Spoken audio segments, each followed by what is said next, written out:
So the story of Vritrasur, we will share from a different, from the beginning actually, and learn different lessons from it. So once upon a time, there was a king, very powerful, devoted king. He was having so many uh,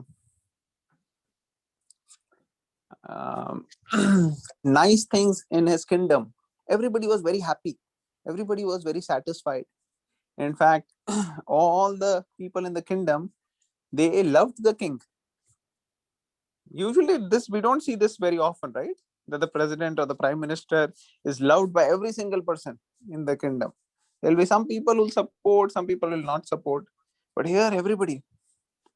And this king, he, uh, in fact, we can see from the example that now everybody likes to cut their taxes, cut down. Oh, maybe we should come out a legal way by which we have to pay minimum taxes. So people hire, different accountants and stuff who will figure out a loophole in the tax system to decrease the amount of tax. Don't like to pay tax. But in his kingdom, everybody wanted to pay taxes because that was their appreciation and indication of their love for the king. So like that, great kings, many of them were like that. And he was, even though he was a devotee, but he was still not the purest aspect or the highest level of devotional service. He still had some desires. And one of his desire, which was not fulfilling, even though all the other things were going positively, one thing was not there, and he did not have a son. Because he did not have a son, so he was actually having so many things going favorably, but still he was miserable. So material life is like that. We think we'll fix one problem, then our life will be very happy. Another problem, maybe our life will be very happy. And even when one problem solves, another one actually pops up right away. It's like the head of the Ravan. One head is cut off by Ram, immediately another head pops up. Similarly, one problem goes, another pops up. And we get so busy in trying to just solve these problems, we forget the goal of life is to focus Krishna. So in this situation, he was having so many things favorable, but one thing was not going favorable, and that was he did not have a son. So he really wanted this son, and he was uh, feeling miserable just because of that. So in our life, everything goes well, but let's say one part of our body is hurting, maybe a toothache, very severe toothache. Now, the toothache can make us so miserable that all the 100,000 positive things will not be able to relish. Or let's say our finger get cut. That pain will take away all the other positive things which may be there, right? So, material world, expecting that we'll be very happy, everything will be all right forever. They lived heavily, happily ever after. All these things are actually mithya. They are illusion. They are not really a realistic thing to strive for. Even if it happens, it will happen for a very short time. So Prahlad Maharaj says the best way to get such happiness is not even try to follow for that. Much rather follow for Krishna consciousness, and then just do your duties without really getting attached to so much of pleasure and pain. Very highest consciousness, of course, we're struggling currently, but at least we know what the goal is, what scriptures are saying, that it becomes easier. The journey becomes very easy to go and strive towards that goal. So in this situation, the king, he was Chitraketu Maharaj was his name. So Chitraketu Maharaj was feeling this, and then his home was visited His palace, his kingdom was visited by great sage, and the great sage came. He blessed the kingdom and him, and he noticed he was very he was still having some sadness in his face, even though he was welcoming the sage very nicely. So the sage asked him, what happened to you, king? So he revealed his mind. He told him that even though everything is going very nicely, I don't have a son. So he says, okay. So he gives him a a prasad, and he tells, give it to your wife, and you will soon get a son. Now he had many wives actually, because he was not able to have son. So he had a second marriage, third marriage. So he had many wives like this, thinking that at least one of them I can have a son from, or a child from, but then didn't have any child. And he was thinking, my kingdom has to be run by some king after me. I will not be able to do such responsibilities and duties, for the kingdom. Now they are very happy, but what about future? So even though he had the desire, but there was a dharmic and realistic reason for having such a desire. So then he followed the instruction of the sage, and what happened, he gave the fruit to one of the wives, and sure shot, he heard the news that she is expecting soon. So they were very excited. And the sage, when he gave the prasad, he also told, when your child is born, name the child Harsha Shoka. Harsha Shoka, Harsha means happiness, Shoka means distress. So the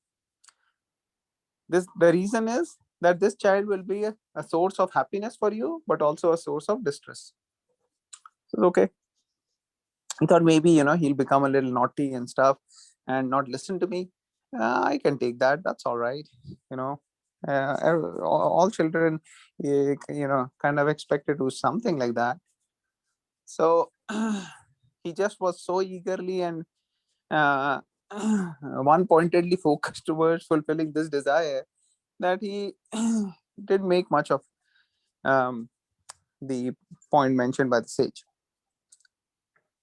So then somehow every day they were more and more excited and uh, looking forward to this birth of the child. And finally, the child was born, and the whole kingdom was happy. Everybody was very happy. Now, in Vedic culture, everything is so personal. Even the upbringing of the child is very personal. Every single aspect of the child's development is a festival. When the child is born, that is a festival. There are different uh, ceremonies after the birth, which are a festival. And each occasion, there is a love which is expressed for the child, and more and more attention is given for the upbringing of the child, and donations and charities are given to the Brahmanas and the Vaishnavas. So, like this, the Vedic culture beautifully gives us this um, this platform where such a loving care of the child can happen from the early age. So slowly, the child was growing, and child will, um, let's say, have annaprashan. He takes, so that is a festival. The child starts crawling. That is a festival. Then starts walking. That is a festival. Starts writing. So all these are festival. But one thing which was happening is that the king was noticed to be giving quite a bit of attention to the child and to the mother of the child. And all the other queens, they were feeling very much left out, feeling they are not getting the love and the care of their husband. So they were thinking what to do. Now, sometimes even good people, nice people, they act in such a manner which is uh, not worth mentioning, right? And something like that happened in this situation. These queens, they decided, okay, you know, so many of us are getting uh, um, into a very, very bad situation because of this child. The king is not even looking at us. He's not giving enough time to us, neglecting us. So the best solution is to kill the child. So they mixed poison in the food of the child, and unfortunately, the child died. Fortunately or unfortunately, whatever. We don't know. We always think it is unfortunate. But actually, every suffering has a seed of blessing. So in this situation, the child died. When the child's mother saw, she fainted, could not, even expect such a thing. And then child's father, Chitraketu Maharaj, he got the news, he came there, he fainted. And the amount of happiness he had when the child was born, he had much more distress when the child actually died. So, just like in our situation, let's say nobody gave us a diamond, right? And we are living our life. Now, another situation comes, somebody gives you thousands of diamonds, and those diamonds, each of them are worth hundreds and millions of dollars, and you have thousands of them. So you have all of this, and after a few days, it stays with you. You're nicely thinking what to do, and just the right time comes when you decide, okay, I'm going to do this with this. Maybe sell it, maybe get money, and whatever. And when you go, you find none of the diamond is there now anymore. So in the first situation, nobody of us gave us diamond. Our life was going okay. And now on the other hand, you got this bag of diamond, 1,000 diamonds, and it is taken away from you. In both the situation, materially, you have the same wealth, you have the same lifestyle, everything. But in one situation, that diamond was never given to you. And in the second situation, it was given and you lost it. When will you be more miserable? Second situation, Prabhuji. What about others? I also think second situation. You also? Okay, what about others? Yes, Prabhuji, second situation. So see how mind works. Now that thing was not even ours. Somebody gave us, we got it, and it was taken away. And now mind is lamenting for something. And that is the reason people are in so much anxiety and stress and distress. Because mind makes heaven out of hell and hell out of heaven. So in this situation, he was feeling more miserable. And then the sage came back again. And Narad Muni also came. And at that time, they spoke to the king.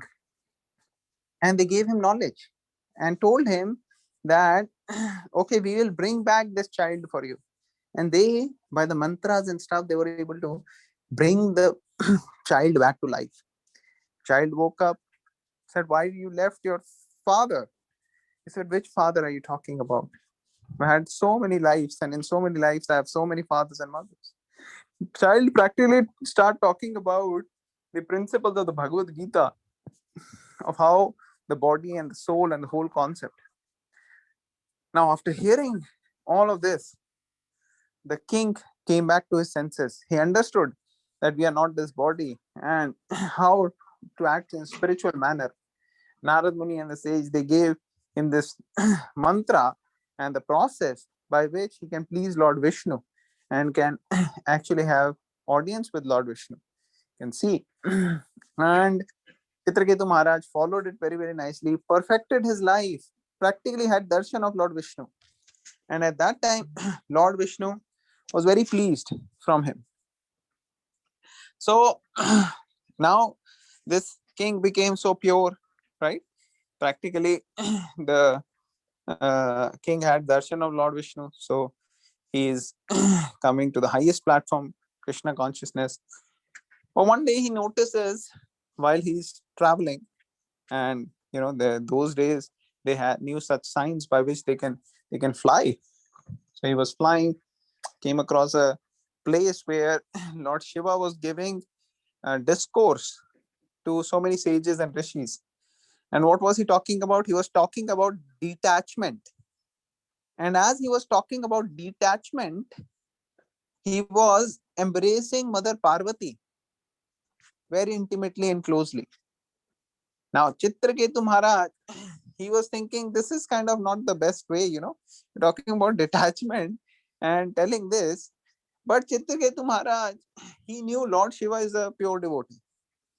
So he said, this is okay for Lord Shiva. Whatever he is doing can be misunderstood by other people. So like that, he expressed that this is not something which is to be done or followed by others. He said in such a way which was very, very not offensive actually. And Lord Shiva smiled. All the other sages also smiled. Nobody got angry, but Mother Parvati, she did not like it. She thought that Chitraketu Maharaj is crossing limits. And then what happened? He was cursed by Mother Parvati. Mother Parvati said that you will become a demon.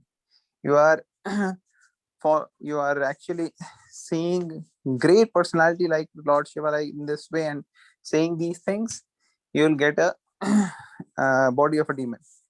So Chitraketu Maharaj, he was also very powerful, such a pure person. He could have counter cursed. Sometimes this happened, one person says something, the other person counters him. But because he was so advanced, he actually folded his hand and he said, "My mother, I had no intentions of uh,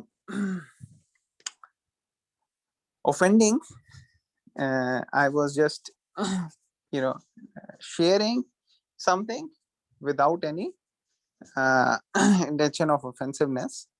But if you want me to accept a body of demon, I'll accept." And then he disappeared. And after this, Lord Shiva quoted the famous shloka, Narayana parasarve, na kutaschana vibhati, swarga pavarga narkeshu, apitulyad darshana. That the devotees of the Lord are very, very special. They are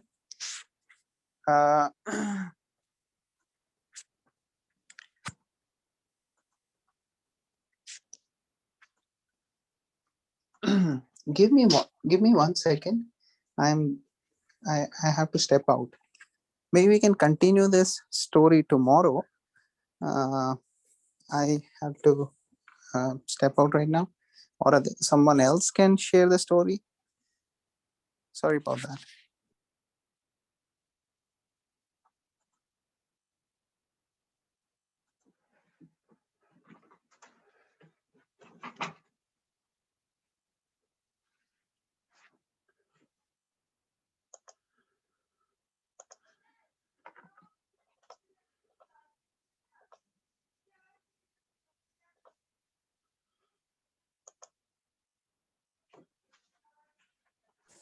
Hare Krishna.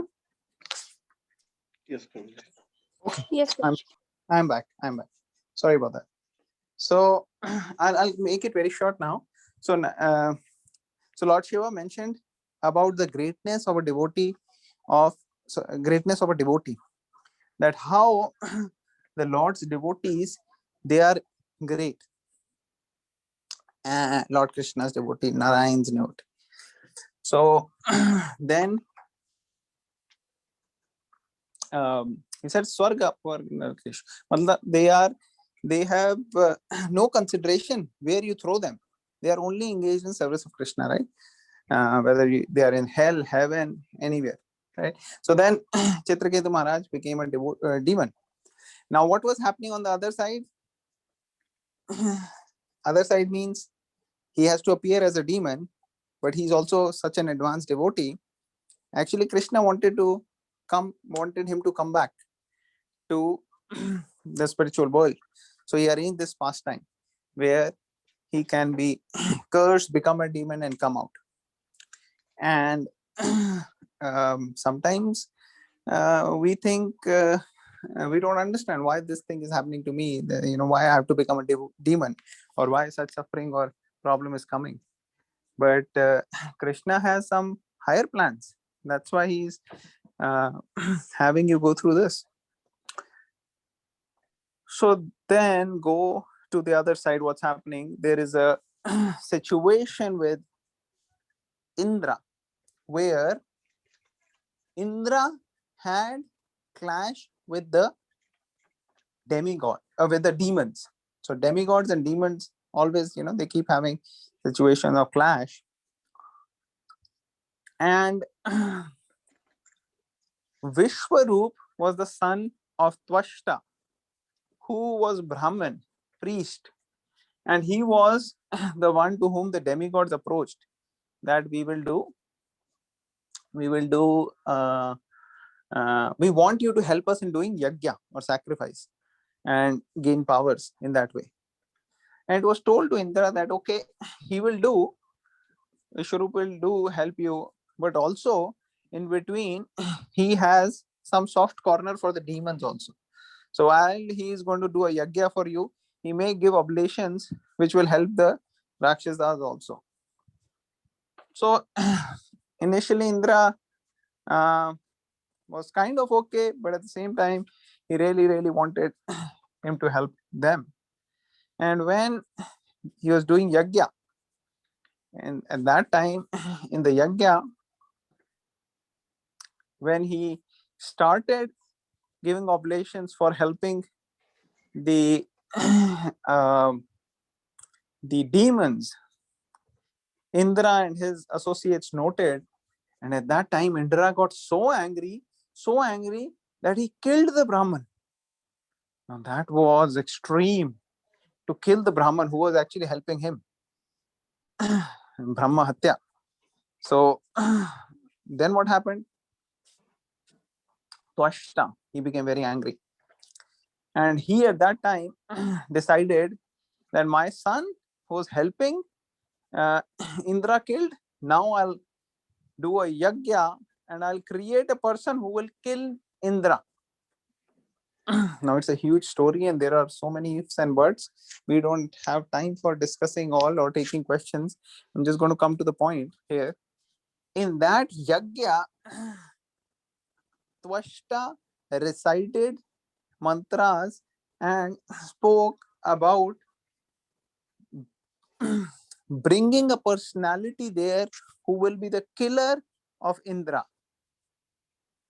But in his recitation, he misspoke it, and it went in a way which had a meaning who will be killed by Indra. So instead of one who will kill Indra, it actually translated into one who will be killed by Indra.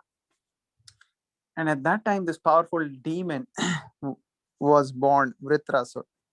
And when he came, he was very, very powerful. Came Indra and all the other demigods, they were going there with their huge weapons, thunderbolt and everything. But they were not able to kill this demon. And then they were running around, running away from battlefield. And Vritrasur was actually Chitraketu Maharaj from previous life. And this life he became a demon, but actually he was a devotee demon. So he was a demon from outside, but actually his heart, he was fully absorbed in Krishna, in Narayan. And he was giving the instruction of Indra, why you're running away from battlefield? You're not this body, your spirit, soul. Do your duty. And Indra was totally unsure, like who, what I have to do. And then of course, it's a long story how they figured out and they were given instruction. So see, demigods, they have their desires, they have intentions for enjoying, but they want to do it in a dharmic way. So they approach the Lord and Lord actually makes arrangement to help them. But they stay in the material world only. They never get out of the material with those intentions. On the other hand, we see the example of others, like here in Vritrasur, the pure devotee, so Krishna wants him to come back. So then Krishna gave an idea to Indra how they can, and not Krishna, but not necessarily directly, but an arrangement was made that how they could kill this Vritrasur, who's actually in consciousness he's a devotee, but from outside he's a demon, and apparently demigods are also devotees. So one may think, Arey, he's a devotee, demigods are devotees, why he's killing the demigods? So sometimes even the devotees may seem to act in a way which may be unexpected, like we will not expect such a thing. And that's why the scripture says that Vaishnavera Kriya Mudra Bhujena Vigena Bhujai. That means that all the activities, all the great personalities of the Vaishnavas cannot always be judged and understood by our limited intelligence. Therefore, we should not judge others. Just focus on serving Krishna in the best way in our capacity. And therefore, we should focus on Lord Chaitanya's Shikshashtakam. Pranadapi sunichena taroriva sahishnunam amani namane dena kirtane sade. Be more humble than a blade of grass, more tolerant than a tree, ready to offer all respect to others, expect none in return. In that mood, one can chant the holy name constantly.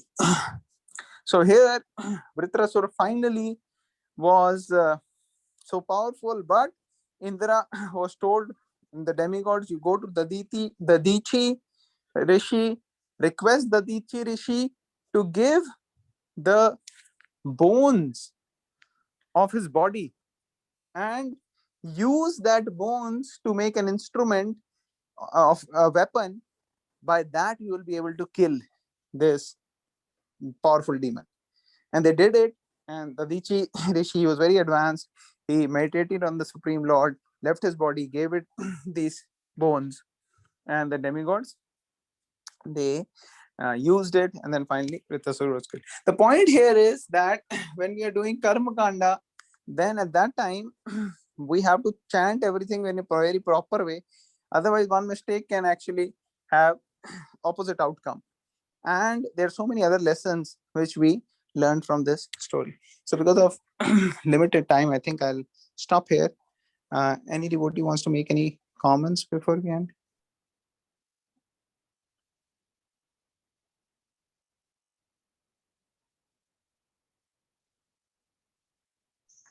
Okay, so I know some of devotees had heard this story before, but I hope it was of some benefit, what we shared. Was it okay? Yes, Prabhuji. Thank you so much for sharing. Yes, Prabhuji, analogy is here. In a karma kand, if you are doing the wrong pronunciation, you will get the karmic reaction instantly. But in the spiritual, like if you are not knowing the very well expert in the Vedic mantras, even though you will get the same advancement or same spiritual progress, like the expert is doing the pronunciation or in the same way, or the Vedic mantras, whatever they are doing. Yeah, generally the results are different because the Karma Kanda people, they are talking, or the Vedas, they are many times talking about fruitive results. And the Vaishnavas or the devotees who are in the platform, at least Nishkam Karma Yoga or Bhakti Yoga, they are their goal is much higher. So the result will be depending upon what bhav and intention we are approaching from to the Lord. If we have the desire of spiritual advancement, Krishna will give that. If we have desire for fruitive results, then it will be mixed devotional service or it will be karma kanda, and accordingly we will have to see what means we are taking. But Krishna reciprocates in what way we approach. All right, thank you all the devotees for joining. So we'll end it here. Vancha kalpatarubhesha kripa sindhubhya eva cha patana pavnebhyo vaishnavabhyo namo namaha. Bhagavatam ki jai, Srila Prabhupada ki jai.